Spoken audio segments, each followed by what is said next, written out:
Welcome to the Job Fair, where we give job seekers and employers the space to tell their own stories and bring our listeners along for the ride.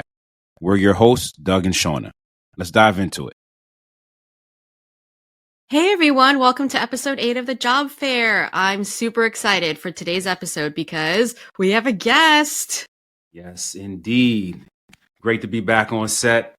And today we have a special guest, our second ever subject matter expert. This is going to be a real good one, I'm telling you. Today's episode is titled Finding Your Calling. And I'll give you a sneak peek. That is really exciting startup company aimed towards helping job seekers in the market. We'd like to just go ahead and roll out the red carpet for a fella by the name of Garrett. Welcome, Garrett, to the set. Thank you for having me. Really appreciate being here. Absolutely, absolutely. And I always love having another West Coast California person on my side. Yep. Got to consistently outnumber the East Coast guy, right? That's how it always We got the whole country covered, guys. Awesome. Really excited to have you here, Garrett, to hear more about Callings and learn more about your story, your background, and what drove you to run out and start this awesome company. I can't wait to dive into it. But first, we got to kick this off with something fun, spicy, our agree to disagree. Garrett, you ready to come into the ring with us? I'm ready. I'll do my best. Put the gloves on, Garrett.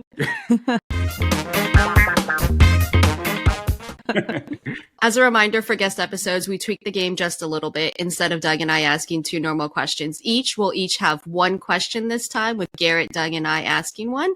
All the rest remains the same, with each of us choosing strongly agree, disagree, or strongly disagree. So if we're ready to go, I'll kick us off. All right, so easy kind of fun one first. It's better to travel and explore the world than to save money for the future. And my options are strongly agree, medium choice. No, disagree. There's no middle. And I know there's no middle because Doug always gets me on I can't be in the middle. So it's strongly agree, disagree, or strongly disagree. Agree. Short reason why? I didn't go strong agree because you need to save a little money for the future. But your future is based on what you know. And if you see the world, you're going to do better. So that's my justification for it. Okay. It's also fun to travel. So we got a YOLO guy in Garrett on set. I'm going to disagree. Not strongly. Of course. I'm going to disagree. The reason I'm going to disagree is because I feel like we're in an era where many folks take this too far and overinvest in traveling and having experiences. I know the value. You can't take any of this with you. You got to create memories. But to make this blanket statement and conventional advice for most people is going to get a lot of people into trouble. Credit card debt, etc. So I'm going to disagree.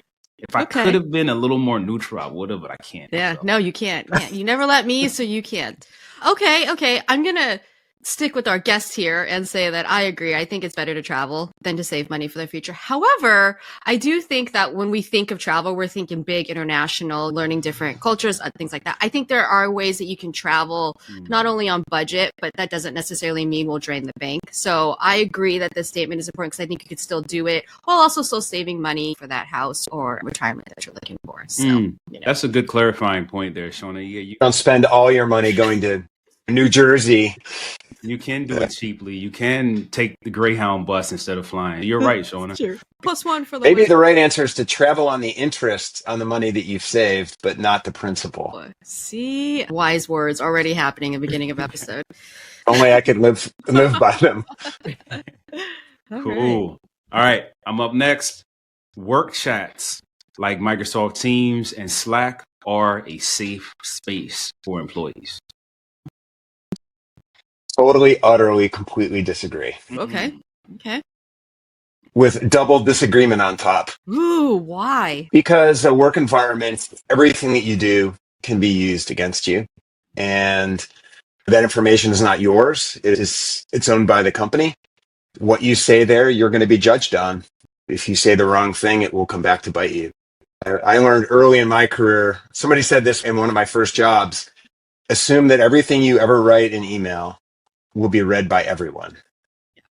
Yeah. And so if you're going to say something where you're not comfortable with that, don't say it. I think that's true for Slack as well. I'm going to go with my buddy over here. Garrett, I agree. I've been at companies where you can't delete anything or legal can't pull everything from your Slack. Not a safe space, even if it's just a private one-on-one conversation. So strongly disagree.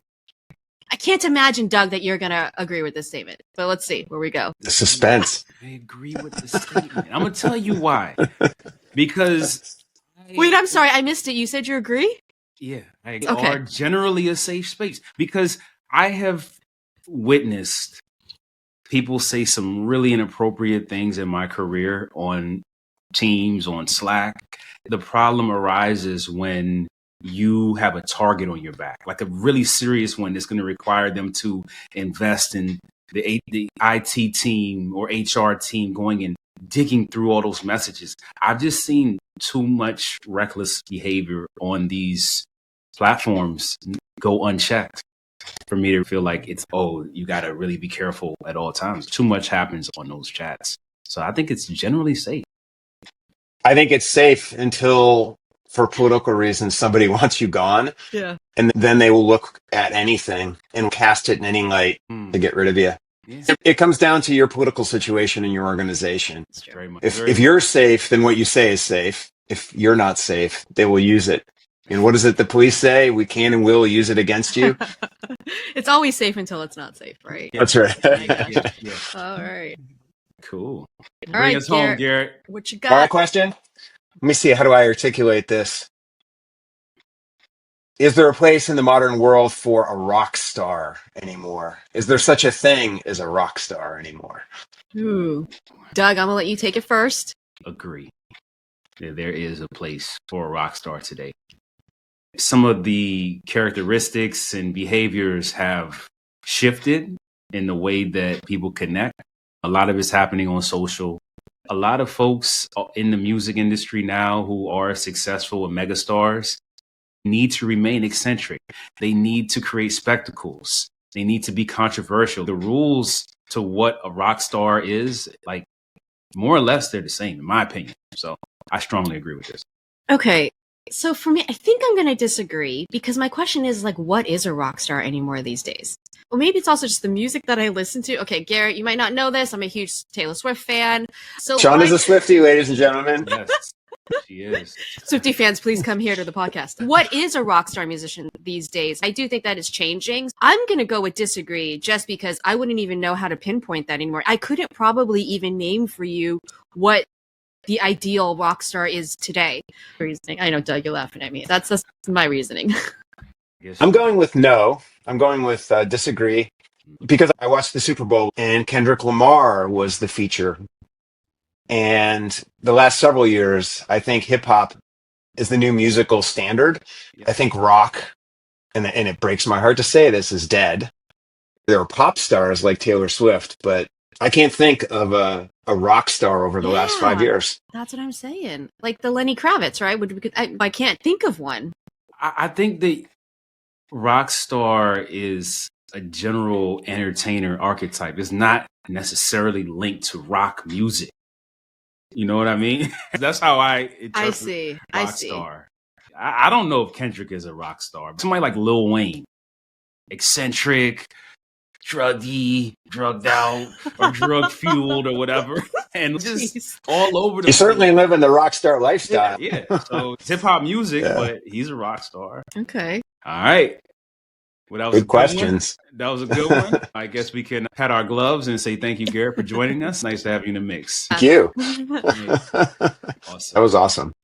Always fun to kick that off. But as we mentioned earlier, super excited to have you here, Garrett. And for listeners, I don't think we mentioned this yet, but Garrett is a founder of Callings.ai. The mission of what you do really resonates with us at the job fair. I think to kick this off, hearing a little bit more about you, your story, your background, and how did you fall into this path of startup founder and then eventually Callings.ai? Sure. Thank you very much. So I've been in high tech for my entire career. I won't mention ages, but I had a couple startups early in my career, and then I joined Steve Jobs' company Next, which got acquired by Apple. And I spent a very long time at Apple, I think overall, like 21 years and two different stints, working on a number of different Apple products and different responsibilities. I was an executive for a mid-sized company for a while and then left there and was trying to figure out what to do next in my career. I met my partner at that time, Philippe Caillou, and we were both convinced, and this was, I don't know, 3 years ago, 4 years ago, that AI was going to rewrite everything. And as we were looking for our next role, we were aghast at the tools available to a job seeker. We just couldn't imagine. Everybody we were talking to was building their own spreadsheets to manage their job hunt. They were using notes or anything they could scrape together.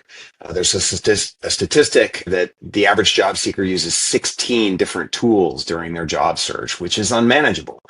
The more we thought about it, the more we were like, this is an area that needs to be addressed. This is a real big pain point that needs to be solved. And so we decided to work on that. We started out as jobhunters.ai. We've since moved to Callings, which we think is more reflective of where we're going with the company. But we wanted to focus our tools on the job seeker, not the hiring companies, the recruiters, which most of the people in this space, that's where their bread and butter is. So most job boards, for example, they're making their money on the recruiting end. And so they provide really basic tools, if even workable tools for the job seeker. And so the job seeker is left in a very painful experience with poor tools. And we want to solve that. And that's where Callings.ai comes in. We want to help people not just find a job, but find their true calling, have an experience where they can move on in their lives. We're not just an AI platform. We're a full SaaS solution using standard technologies and AI technologies with the goal of empowering the job seeker. We're about 1.5 to 2 years in development and about to officially launch our product in early March. And we have a platform that manages all 7 steps of a modern job search. First off, this is music to our ears. Garrett, we have 3 taglines here. The resume is dead. Here at the Job Fair Podcast, the resume is dead. Storytelling is key. And folks need to get more into the habit of talking themselves into a job. We say that in a content forward way. Definitely the whole ethos of Callings.ai as a solution, as a tool to aid what's a really crappy experience for many job seekers in the market, in sync with what Shauna and I started the show trying to accomplish. I know we finished that segment, Doug, but what you said about the modern job market and the approach, I strongly agree. This is so timely of a solution and company mission, Garrett. Salute there, and just want to double click on how aligned that is with us. Thank you, Doug. One question that I had, you mentioned that 3 or 4 years ago, you and your partner saw AI reshaping or having the potential at that point to reshape job searching and career development. I'm just curious, 3 to 4 years ago, way less people were talking about AI. What were you envisioning versus where things are right now? Yeah, those were the early days where large language models were just coming out. I'd worked at Apple on projects around machine learning and had seen how that was going to reshape a number of different technologies. But what's going on with the current technology, ChatGPT and others, is revolutionary. I'm old enough to have been through a few of these tech shifts or revolutions. I'm old enough to have seen that when I was a kid, I saw the PC revolution rewrite everything. Then I saw the internet rewrite everything. And when I was at Apple, I saw the iPhone rewrite everything, the quote unquote smartphone. And this is going to be as big or bigger than any of those. So we, both Philippe and I think through experience, we're like, this is going to be a revolution. And the best time to be in on a revolution is early. And plus, and more importantly, we saw how valuable it would be for a job seeker. AI is taking over the job market on the hiring side. One of our first thoughts was we've got to figure out a way to level the playing field. It turns out AI is really powerful for a job seeker in a number of different areas. For example, on our platform, we use it. First, one simple example I can give you is for most job boards, they force you to copy and paste parts of your resume into a profile and they already have your resume. That was crazy to us. We use AI to read our user's resume, build a profile for them, and start looking for jobs for them without them having to re-enter data. We also use semantic artificial intelligence matching to look at millions of job posts and compare them against our users' resumes and find them jobs that match. And this is the most popular feature on our platform right now, is called the job match score. And we provide a high level score of how closely a candidate matches a role. And then we provide a detailed breakdown of where they match and don't match, because in the modern job application, your resume, 80 to 90% of the time, is going to be reviewed by technology and never seen by a human being. You have to prep to have your resume match that job post in a way that will get you through these applicant tracking systems, or ATS systems. And if you're not a really great match according to them, your resume goes into a technology black hole. And that's why so many people are getting ghosted when they apply for jobs. So that's another example where we use AI. Customizations of resumes and cover letters and messaging. People hate the blank page problem. When you sit down and look at a job post, and we went through this when we talked to our users, they do. Being in a job search is one of the more depressing things you can be involved in. It's hard to stay motivated. And what's very unmotivating is knowing that you have to send a message or apply to a job and start with a blank page. I have to write a cover letter. Oh my God, what do I say? AI is brilliant for this, because you can just type in a prompt. And what we've done is we've studied this. And so we've pre-built prompts for people. So our users don't have to prompt anything. They get a first draft of a cover letter that they can review. And work tip for all of you kids out there, make certain that you read anything AI generates for you, because 95% of the time it's going to be great, and 5% of the time it's going to hallucinate that you were the president of the United States. Review what we generate for you, review what you generate for yourself. It may put in a zinger in there that you don't want to send out, that they might ask you about. The best I've seen where the quotations are still in the wording, or it's insert company here that people leave in. It's like, how did you not reread this? How did you not go through? Right? Super cool. With this semantics model, just one thing, I'm realizing that it also, that functionality is almost like going to be really disruptive to the headhunter, because it's aggregating all of these job opportunities that pair well with your resume based on AI. And that's awesome. So one-stop shop, in addition to the suite of other offerings that you all have. I think that's a really powerful one, because that's a whole industry and a human being disrupted. A Love lot of companies are getting rid of recruiters in favor of these systems. I personally think it's a mistake. I think AI is a tool. Actually, my partner Philippe says this all the time as a reminder. It's no different than the wheel or fire. It's a new tool. Those that learn how to use AI will continue to do well. I think using AI to replace people is a cardinal sin, because AI can only use inputs to generate outputs. Those recruiters, if they're good ones, have an ineffable expertise and a holistic understanding of the entire experience and the person they're trying to hire and the hiring manager, which I think would be tough to program into an AI. In a perfect world, those recruiters would use those tools to help them and accelerate them. It's not happening. They're replacing them. We've talked to a lot of recruiters that have been let go because the companies are betting that the technology will let them be more efficient without them. We'll have to see how that goes. Yeah. So Garrett, I wanted to touch on something else that you said back when you were telling a little bit about your story. You mentioned that 3 years ago, when you were looking for jobs, the job market was terrible. Now, 3 years later, I'm curious. The job market is terrible. Yeah, I was going to ask. So AI has changed things, but do you think that there's been any change in the 3 years? Obviously, there's more tools, as we talked about, and definitely AI. But I'm curious on what you think, what's changed, if anything.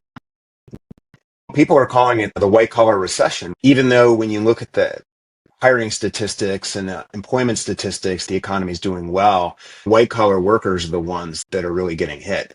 It makes sense. AI is in that field, right? You don't see AI fixing cars in a mechanic shop. It's offering marketing slogans that somebody used to have to come up with themselves. But yeah, I think there's been a fundamental change in the job market and in the employment market. There's a number of elements, right? I read an article recently where 54% of all hiring managers are planning on either not hiring or letting people go, which is a bit scary. Even more than that, there's another dynamic we've seen. It used to be all the jobs in the world were geofenced. If you lived in the San Francisco Bay Area, you were competing against other people in the Bay Area for jobs. And somebody who lived in Miami was unlikely to compete unless they were willing to move here. Thanks to housing prices in the Bay Area, they aren't going to. That kept the job market in Silicon Valley amongst Silicon Valley people. With the pandemic, Zoom, remote work, and hybrid work, I don't think that's the case anymore. Every job is a competition globally.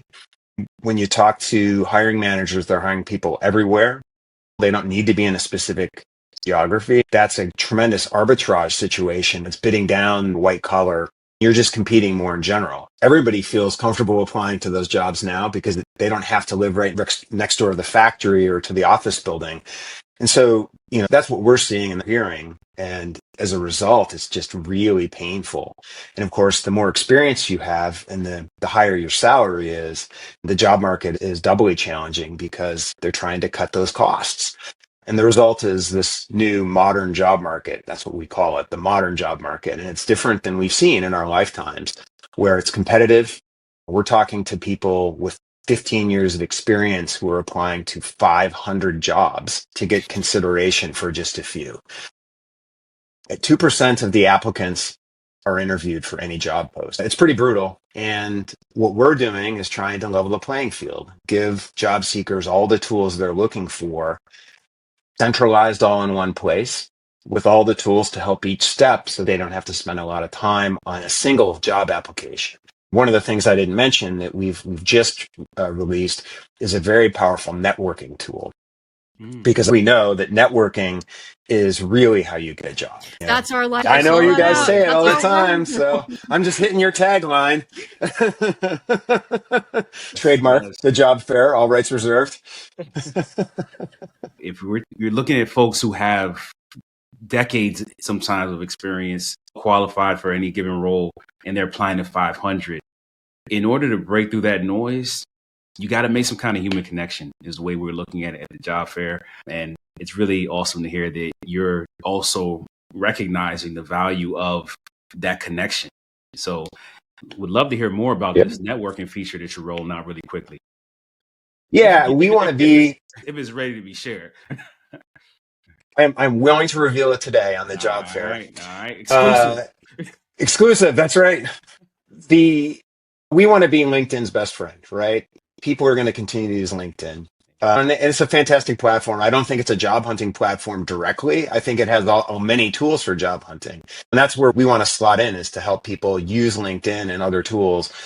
And so what we've done is we're using AI to look at the job that you're applying to and help narrow down the billions of people on LinkedIn to find the people who are most likely to be close to that job, and preferably the hiring manager. Using semantic algorithms and AI, we're finding candidates for your networking targets and listing them inside our application, giving you a pre-written message for networking. You can just click on the button, go to LinkedIn, paste it, and boom, you're reaching out to people who are close to that job. And they're either going to be the hiring manager, the person above the hiring manager, or the people on that team. And those are the people you need to talk to. Having a best friend at that company that's willing to carry your resume over and place it on the hiring person's desk, that's the right choice always, is to use your friends and close contacts. But if not, it's best to find where you need to go. If you can get a resume in front of a hiring manager with a positive reaction, your odds of getting a job are 16.9 trillion times better than just being a resume in a pile. So I did not vet that specific statistic, but you guys get the idea. No, this is spot on. It's really interesting, Garrett, to hear you talk and share your insights and subject matter expertise on what's happening in the market. I want to pivot. What are some of the lessons you've learned from being a startup founder? Again, specifically a startup focusing on people first technology. What has that journey looked like for you outside of becoming an expert in all of this? Yeah, that's a great question, Doug. I appreciate it. The first thing I'd say that I'm learning, I continually learn when I'm doing something entrepreneurial is there's an unlimited number of lessons in every category. Lesson one, be in business with people that you trust and can work with. And that's not a small thing. Most startups fail because of conflicts with the people that they work with. Philippe and I are completely in sync. We're product people, and it's been really great. The second thing is that you have to learn every day, and you can't assume that you really understand anything. Through this process, we've talked to hundreds, if not thousands of people, job seekers, people in the recruiting space, people in the HR space, people in the VC space. And you have to have expertise in a lot of different areas to be in a startup. We try to absorb those lessons and steer our company based on those learnings and changes in our perception. And that never ends. We're constantly talking to our users, trying to get feedback, trying to get to the truth of something, which is often hard. Why is something working or not working? Sometimes you don't even know until you really dive in. We believe that it always comes down to the user, solving a user's pain points and solving their needs. And so that's a continual learning lesson. We adhere to the lean startup idea of throwing stuff out there, getting people to react to it, and continually improving. Having worked at a Steve Jobs company, iteration is the one lesson that I've learned. There's a famous video out there, if you guys want to find it, where Steve Jobs talks about when he was a kid having a rock polisher, and he would put rocks into a rock polishing machine when they'd go in rough and ugly and come out beautiful and shiny.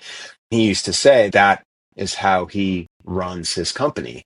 Nothing is polished and perfect when you start. If you ever wonder why Apple products always seem so polished, it's because behind the scenes before they launch, Apple runs rock polishers day and night. That's why it's so smooth and polished. We love to emulate that, continually improving. Wow. So really quick then, Garrett, I asked the question about 3 years ago and now where we are today. Where is bleak? So what sunshine? What are we looking up? What do brighter days look like? Oh, great question. And I apologize to those who are job seeking if I made it seem too bleak and dark. I'm just trying to lay out some of the challenges. Here's the good news. Um, People are still hiring. You're just in a different process than maybe you grew up with. It's not good or bad. You need to find the people to talk to. You can't knock on doors anymore. You have to do that digitally. You have to use AI. You can't ignore it. You've got to use it as a tool to accelerate what you're doing and to give you a competitive advantage in a system that is also AI and will increasingly be AI. The good news is there are new tools like ours out there to help you and to help you manage this job hunt and make it a reasonable process. And you can find your true calling. It's out there. It's waiting. I truly believe, and have seen it in action, that if you can find what you're a great match for and what you were put here for, if you keep looking and identify that properly, you will find that opportunity for yourself. We all are always learning something new, and this is the modern job hunt. And so those of you who are looking for a job out there, welcome to the modern job hunt. Check out Callings.ai. We have tools for the modern job hunt, and you'll be okay. Just stay positive and keep working. I think it's a workflow process. I was a salesperson when I first started my career. I did not stay there because I didn't think that was my true calling, but I learned something valuable called the funnel. If you call 100 people to sell them something, only one of them is going to buy. And if you don't call the 100, you won't get the one. I built a process around calling 200 people so I'd get 2 sales and continuing to increase that. And I truly believe job seeking is a sales process. That's where the volume process comes in. If you build that into a workflow process that doesn't stress you out in what is one of the more stressful things in life, you'll be okay. You just got to keep filling your funnel. Pretty sure those Pachenko balls will bounce down to the bottom and you'll get job opportunities that match you. Very well put, Garrett. I just want to remind our listeners, Garrett went from calling his company Job Hunters to Callings.ai. It is so important that everyone out there, no matter how bleak your situation may be looking in your job search, to always recalibrate, keep it top of mind. That is paramount to everything. Shout out to you, Garrett, for keeping that the core ethos of the company. I think now we just want to let folks know how can they get signed up with Callings.ai, and where can folks lock in with you and stay updated? Yeah, the quickest way to check out our platform is to go to Callings.ai/jobfair. And we will know that you're from Doug and Shauna's podcast, Yes. and might be able to throw some benefits to you, extra benefits. Please go to Callings.ai/jobfair and check us out. It's free for the first 2 weeks. You can job search for 2 weeks and use all the AI tools at no cost to you. And then after that, it's about $29.99 a month. And then we offer discounts depending on how long you sign up. So the average job search is between 5 to 6 months long. And for white collar workers, it's actually longer, between 6 months and a year. And that's the reality, just to sort of set your expectations, right?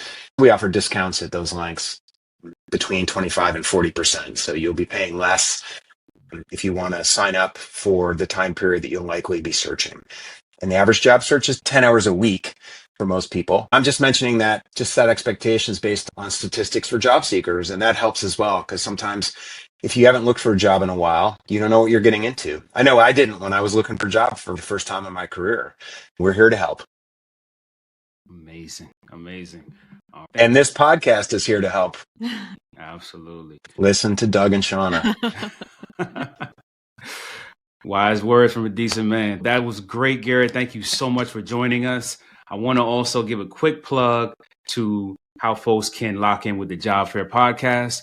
Please hop on over to our website. We're www.thejobfare.com. On all socials, we're at The Job Fair. Shoot us a message, send us an email, feedback. Want to be on the show? We're here. DMs are all open. And we're open to job seekers as well as companies and hiring managers who want to share their story. Yeah. And again, thank you so much, Garrett. Great episode 8. Thank you so much. You guys are the best. Really appreciate it. All right.